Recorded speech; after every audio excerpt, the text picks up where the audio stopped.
I just had to let you know you're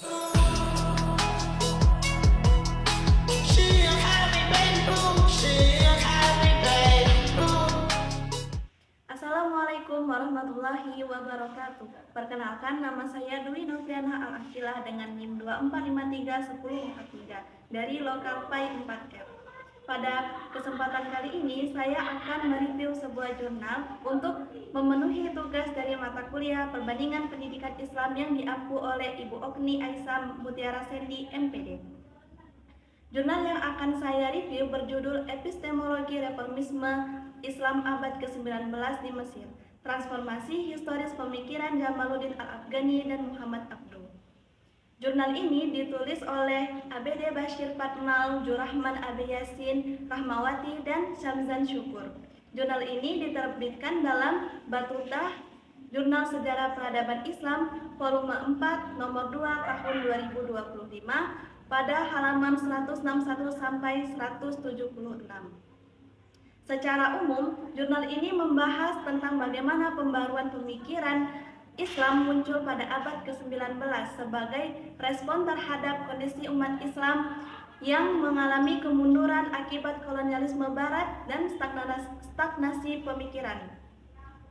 Melalui pemikiran Jamaluddin Al-Afghani dan Muhammad Abduh, jurnal ini menunjukkan bahwa Islam sebenarnya memiliki kemampuan untuk berkembang dan menyesuaikan diri dengan zaman selama umatnya mau menggunakan akal dan melakukan pembaruan. Di sini saya akan menjelaskan kelebihan dan kekurangan dari jurnal. Baik, di sini saya akan menjelaskan kelebihan dari jurnal. Yang pertama, yaitu membahas secara lengkap dan kontekstual. Jurnal ini tidak hanya langsung membahas tokoh, tetapi diawali dengan penjelasan kondisi Mesir abad ke-19, baik dari segi politik, sosial, maupun pengaruh kolonialisme barat. Hal ini membuat pembahasan menjadi lebih jelas dan mudah dipahami karena ada latar belakangnya. Kemudian yang kedua, yaitu mengkaji hubungan intelektual antara Jamaluddin Al-Afghani dan Muhammad Abduh. Jurnal ini menekankan bahwa hubungan keduanya bukan sekadar guru dan murid, tapi juga kolaborasi pemikiran Jamaluddin Al-Afghani berperan dalam membangun kesadaran politik umat, sedangkan Muhammad Abduh mengembangkan pembaruan dalam bidang pendidikan dan pemikiran keagamaan. Lanjut yang ketiga, yaitu menjelaskan sintesis atau gabungan pemikiran kedua tokoh. Jurnal ini dengan jelas menunjukkan bahwa pemikiran kedua tokoh ini saling melengkapi, sehingga menghasilkan konsep pembaruan Islam yang menggabungkan antara akal dan wahyu secara seimbang dan kontekstual. Lanjut yang keempat, yaitu menggunakan pendekatan ilmiah yang kuat. Penelitian ini menggunakan metode historis analitis serta pendekatan hermeneutik sehingga pembahasannya tidak hanya bersifat deskriptif tetapi juga mendalam dan kritis dalam menganalisis pemikiran kedua tokoh. Kemudian yang terakhir, yaitu menunjukkan pengaruh luas dan relevansi hingga sekarang.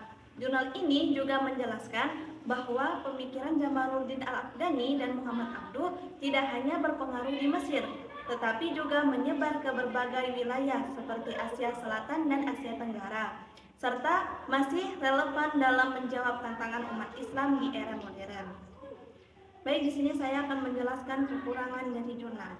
Yang pertama, yaitu bahasanya terlalu akademis. Jurnal ini menggunakan banyak istilah ilmiah seperti epistemologi dan hermeneutika sehingga cukup sulit dipahami oleh pembaca yang belum terbiasa dengan bahasa akademik. Kemudian yang kedua, yaitu kurang contoh penerapan dalam kehidupan nyata. Pembahasan dalam jurnal ini lebih fokus pada teori dan konsep sehingga kurang memberi contoh konkret dalam kehidupan sehari-hari. Kemudian yang ketiga, minim kritik terhadap tokoh. Jurnal ini banyak menonjolkan kelebihan pemikiran Jamaluddin Al-Afghani dan Muhammad Abduh tanpa membahas secara mendalam kelemahan atau keterbatasan dan pemikiran mereka. Kemudian yang keempat, pembahasan cukup panjang dan kompleks. Struktur pembahasan yang sangat rinci membuat jurnal ini membutuhkan waktu dan konsentrasi lebih untuk dipahami secara keseluruhan. Jadi, Berdasarkan jurnal ini dapat disimpulkan bahwa Jamaluddin Al-Afghani dan Muhammad Abduh merupakan tokoh penting dalam pembaruan Islam pada abad ke-19. Jamaluddin Al-Afghani menekankan pentingnya persatuan Islam serta perlawanan terhadap kolonialisme Barat. Sedangkan Muhammad Abduh lebih fokus pada reformasi pendidikan, rasionalisasi teologi, dan pembaruan pemikiran Islam. Gabungan pemikiran keduanya menghasilkan konsep pembaruan Islam yang menekankan bahwa agama harus dipahami secara rasional, kontekstual, dan tetap sesuai dengan perkembangan zaman tanpa meninggalkan nilai-nilai dalam Islam. Dengan demikian, jurnal ini menunjukkan bahwa Islam dapat terus berkembang dan mampu menjawab tantangan modern jika umatnya mau berpikir terbuka dan melakukan pembaruan. Demikian review jurnal yang dapat saya sampaikan, semoga bermanfaat dan menambah wawasan kita semua. Wassalamualaikum warahmatullahi wabarakatuh. I just had to let you know you're